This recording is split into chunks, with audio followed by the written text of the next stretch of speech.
You can know absolutely nothing about engines and still walk away from a bad deal if you know what to listen for. And I don't mean listening to the engine, I mean listening to the person standing next to it. Most people spend their prep time researching the car, the trim levels, the common issues, the resale value. Almost nobody spends 5 minutes thinking about how to read the seller.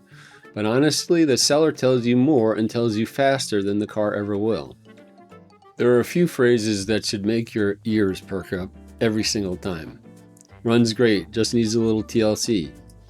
That's code for I don't want to list what's actually wrong.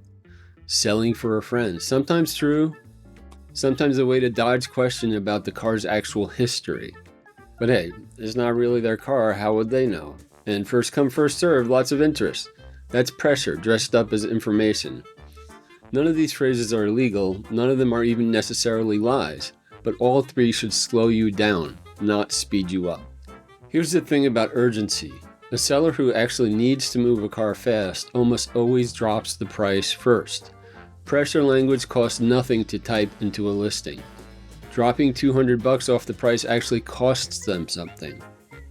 So when you see urgency without a price drop, that's worth noticing.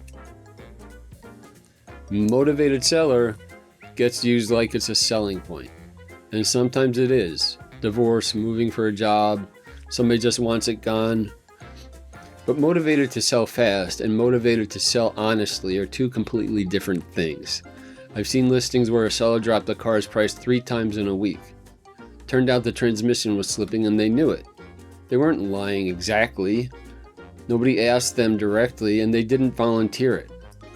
So when you're standing there talking to someone who seems eager to wrap this up quickly, that's your cue to slow the conversation down, not speed it up.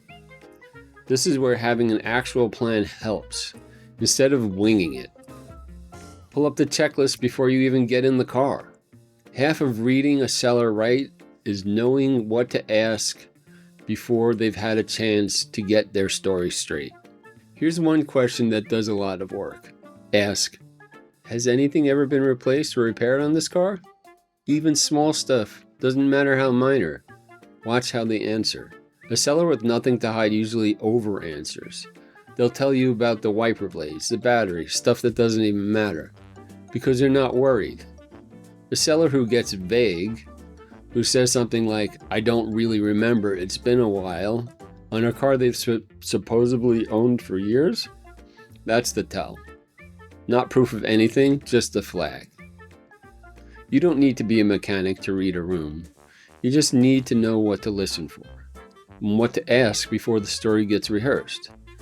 The checklist has the exact questions in order, so you're not trying to think this up on the spot while someone's watching you.